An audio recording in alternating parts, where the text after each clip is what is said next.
The night was quiet. Too quiet, actually. I remember standing next to my Humvee, staring at the horizon, knowing something was about to go down. It was Iraq, 2006, the height of the insurgency.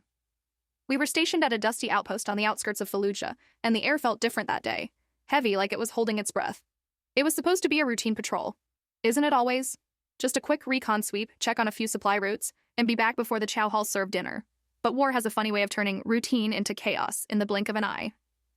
The first sign something was wrong was the kid on the side of the road. He couldn't have been older than 10, holding what looked like a toy in his hands. I waved at him and he just stared back, eyes hollow, like he'd seen too much for his age. That's when I saw the spark. A glint of metal. IED! Brake left! The blast came a millisecond later. The Humvee behind us took the brunt of it, flipping like a tin can, and the shockwave threw me to the ground.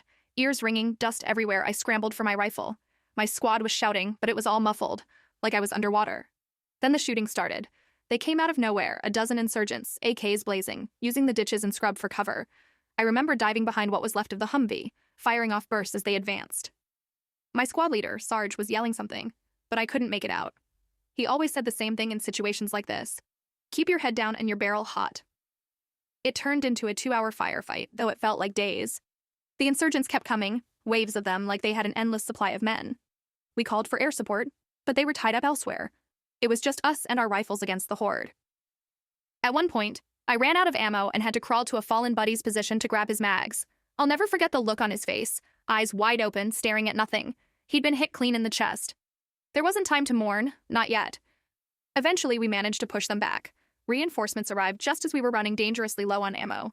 The sight of those Apaches roaring in overhead was like seeing angels descend from heaven.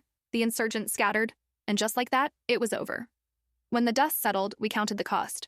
2 of ours were gone, including Sarge, 10 wounded. A couple of Humvees reduced to scrap metal. I sat there in the wreckage, holding my rifle, feeling a strange mix of exhaustion and relief. That night, I couldn't sleep, not because of fear, but because of the kid. The one with the hollow eyes and the toy in his hands. We never found him, but I knew he'd been part of it. Whether by choice or force, he'd been used as bait. War changes you in ways you don't understand until much later.